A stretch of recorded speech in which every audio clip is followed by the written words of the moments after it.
Alrighty, everybody, welcome back to the stream. Oh, there's Garna back there. Today, I'm going to be showing you guys how to run Cave of the Tyrants on Scorched Earth. This guy.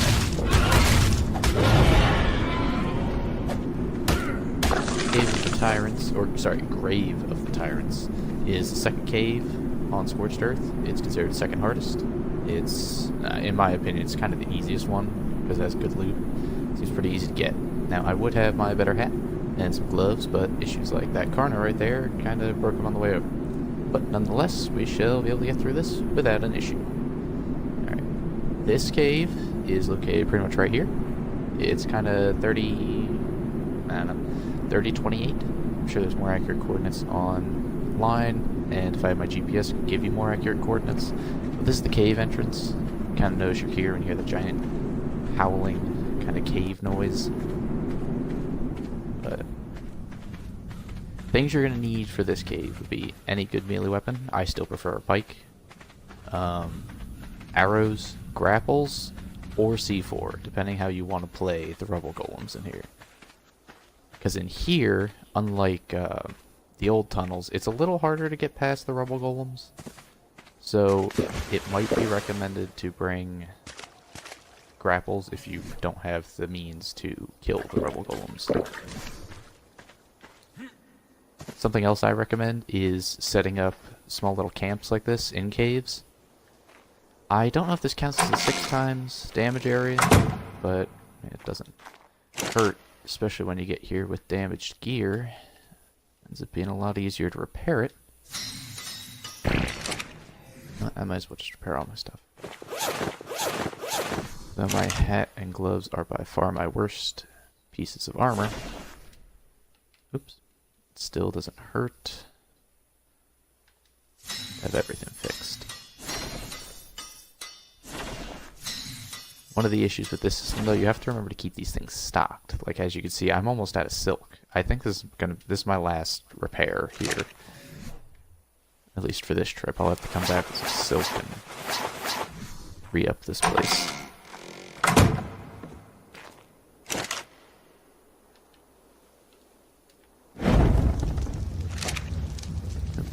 See, Grave of the Tyrants outpost. I did unlock this, right? Yeah. See, anyone can use this. I don't care, really. I'm not here to keep the stash secret. I'm here, again, to try and help other people. It would be nice if someone would help us for a change, but no one does. Oops, okay. Everyone just kind of hates us. And I don't really know why, but no one in any server we go to likes us. I assume it's because we raided someone at some point, and everyone and their grandmother is connected in some way, shape, or form, and they all just kind of blacklisted us forever. So, especially considering we set up stores here, like to trade with people, and they both got destroyed in this past week. So, no one likes us.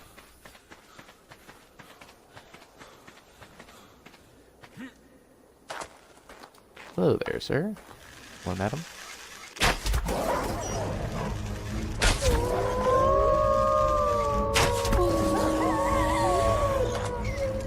Hello, thief. I knew there was another one, I didn't know you got it. And actually, I gotta hit myself. That part's kind of clear. When you first get to the cave, there's gonna be this little jump over water. I mean, if you fall in, it's not like you're gonna drown. You can easily walk up that side or swim back over there. But you have 3 paths to choose from. You got the central path, which is basically the high ground. The left path at this moment in time seems pretty occupied. There can be a drop in the water on the left path over there, but I don't see it. I just see a bunch of scorpions.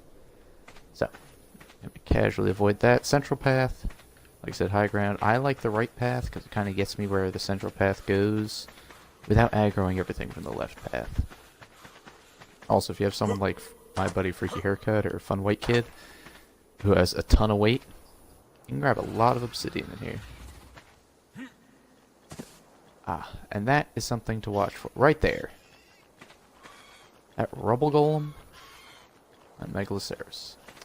Megaloceros is not an issue.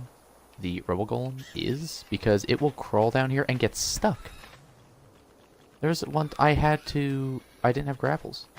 I had to, like, deal with it. Like, with arrows, which took forever. Oop.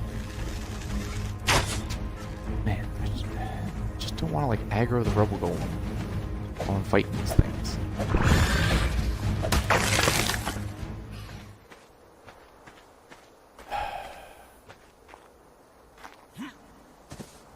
Man, oh man. Of course. Holy shit. A lot of stuff.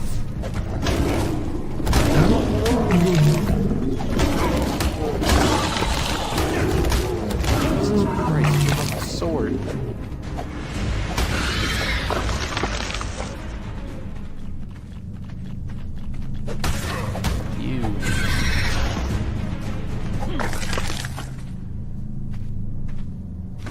That was not a great example of anything except stupidity, so I do apologize.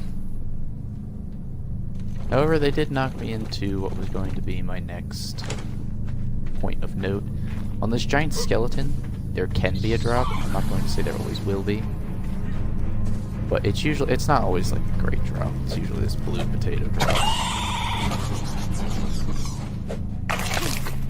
Nothing to really get excited about, but this is where I got my ramshackle desert cloth hat and an explorer net. I think there's only one in here? I think there's only one in each of these caves. See? And Princess Desert Cloth Pants blueprint isn't great because I have a Journeyman one, a blueprint, and I'm currently wearing a set. But it's a blue drop. I don't expect too much. Ah, mantises. Ooh. Okay. Typically, had this been more open. Wow, that's a lot of chitin. Big. Ah. You can. Shit! Ooh,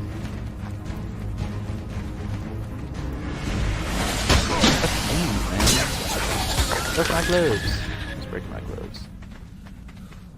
Alright, I'm feeling very not optimistic about this cave run.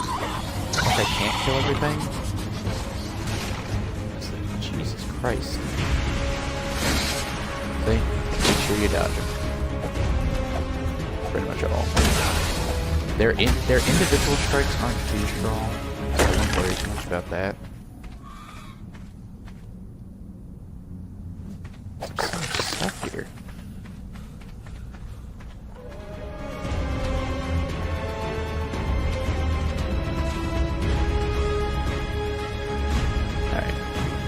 Down there. Ah, there it is. There is sometimes a drop at the bottom of this water. It's usually red, which makes it worth it for me. The only downside is down there. There is typically... Where is it? There's typically a rubble golem down there. I don't know if it would spawn on top, which was super friggin' annoying and unexpected.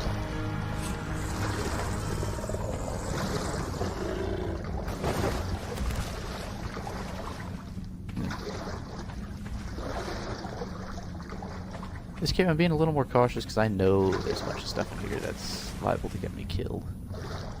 So... Rebel Golem? Also, for whatever reason, you gotta fight any creature, swim with it. I don't know why, but they don't do anything. I don't completely understand, but I also don't pretend to. What do we got? Mastercraft flamethrower. Like, not that these aren't good things, but I already have a Mastercraft flamethrower.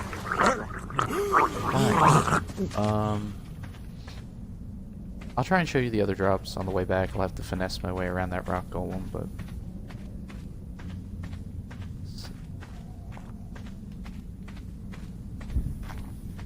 I'm looking more for like better desert gear, maybe better flak, but I feel... Oh, hey. See? Dodge that. You can pretty much... Well, pretty much tank all of these.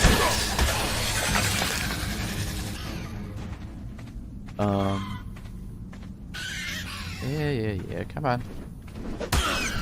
Oh, from behind. Broke my head. I'm taking so many hits this time around.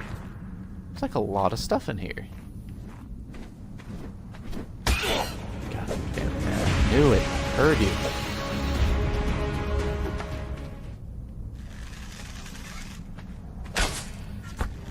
I understand I'm here for the action cave rounds.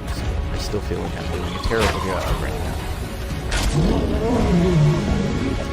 It's not just supposed to be, hey, take all these hits. It's not everyone has 400 health and here's a decent example. There you go. The backward pike. The pike has that increased range for a reason. So if you can just keep backing up, you can pretty much keep quite a few things at bay. Things that are slower than you'd expect. Alright, well, this room's a bit of a disappointment because there's usually a drop down by that Megalosaurus in that rib cage. Currently, we have this terrible drop way up there. This is another reason to bring grapples, because you can't get up there otherwise. Although, keep in mind, last time I was here, this drop was terrible. Ah, is it better than what I have? Ooh, it is better than what I have. There's better durability, better armor. The only thing it's lacking a little bit in is hyperthermic insulation. Oh dear.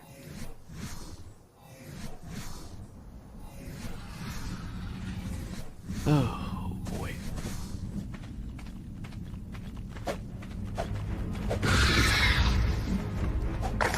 These fellas. There's not a single time I'd recommend engaging any of them in melee combat. It's level 15, so it's more doable, but I still don't recommend it. 2 viewers. Who's my other viewer? I never have viewers. Oh, something else to know. In most circumstances, I would bowl of these, but I try to go along with not bowling them, because for whatever reason, in caves, unofficial spiders, well, unofficial, like, story arcs, not rag, you can't bowl Did I just get stabbed from underground? What is this? Get the fuck out of here. Is that shit?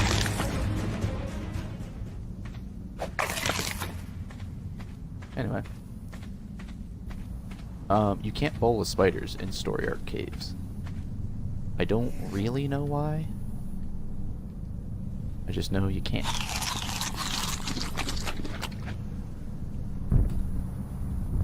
And I'm only dropping all that because I don't want to accidentally kill myself.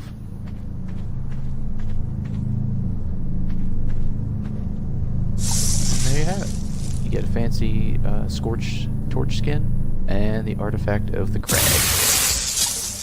I already have the torch skin because I think this is the easiest one to grind for loot, but this is what the skin looks like. I think it's pretty sweet. It's got like skulls on it and such. I think it's the coolest of the Scorched skins. I haven't gotten the Scorched sword yet though, because last time Freaky and I went into the ruins of Nasty, we got wrecked all the way to the end. I died, and that was pretty much the end of it. So, now we just make our way back, and I'll do my best to show you the other loot spots. It'll be a little difficult just because of what is where.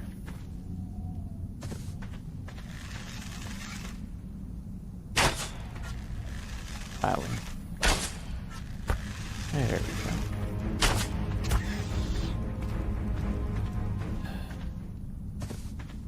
This Robo Golem's probably gonna make me panic. Bro. Didn't even respond to your buddy getting smacked.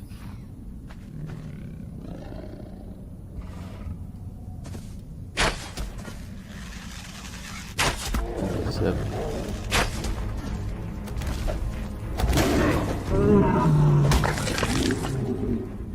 Oh yeah, with the bola thing, don't get me wrong, you can bola saber teeth in here. dire wolves and stuff, but you can't do it with spiders. Alright, I don't know where the rubble golem actually was. I'm just gonna kind of show you some little peek spots. Is that it? It is. Alright. I felt like there was another note back here. See if I can just orbit cam for you fellas. Oh. Well, back there under the water, kind of in the back left corner of the screen at the moment, there's occasionally another drop. Typically yellow when I found it, so it's nothing exciting. But keep an eye out for it. It's clear, and you don't have that thing.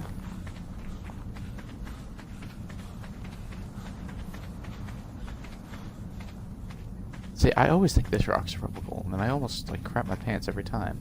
This guy. This guy.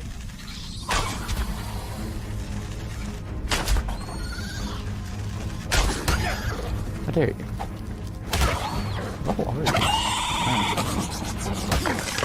More than I was expecting. I mean, obviously not unmanageable, but something.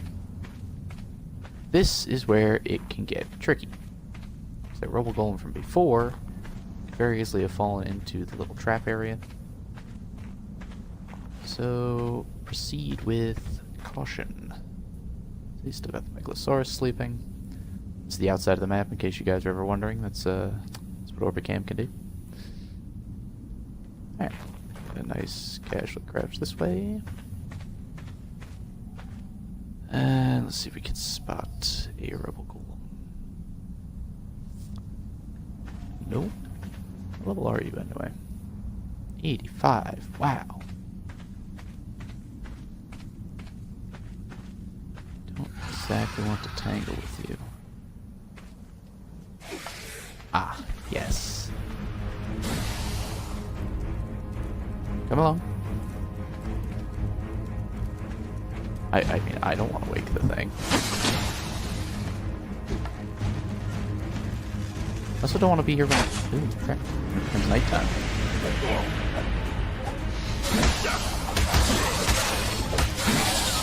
Oh, I feel like it took way too long. Alright,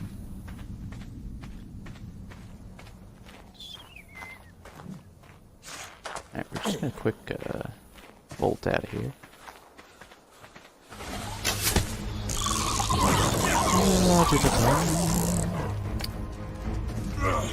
See why that was good.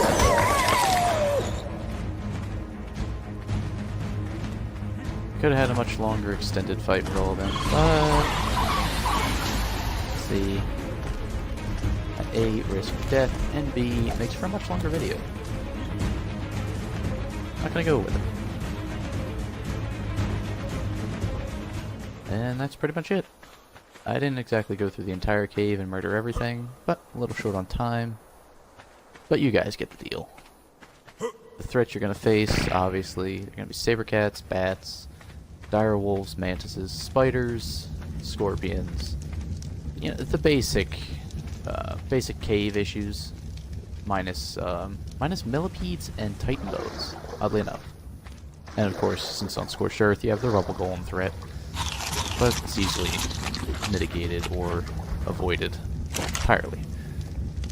There's nothing to really worry about there, unless of course you get in a sticky situation.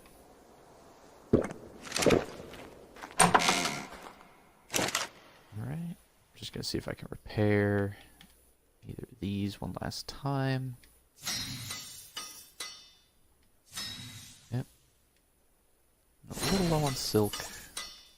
Really low on hide, which I did not realize. This will also probably just be a better place to make chitin armor. Just run it in chitin, because you're going to get a lot of chitin. The only thing with chitin, you might overheat. Which, of course, on Scorched is always a possibility.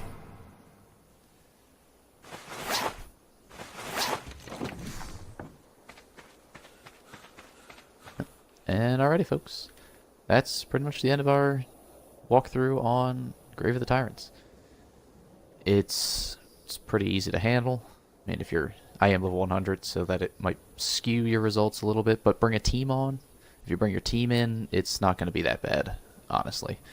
Especially if you got people to carry things, like you grab all that obsidian. This could be a good loot run area for like drops and also for just obsidian. There's crystal and salt in there, I believe, too. Sulfur. If you manage to kill one of the golems, you get some other goodies from them. But that's pretty much it. So thanks for watching. This has been Doodleman149, and see you later.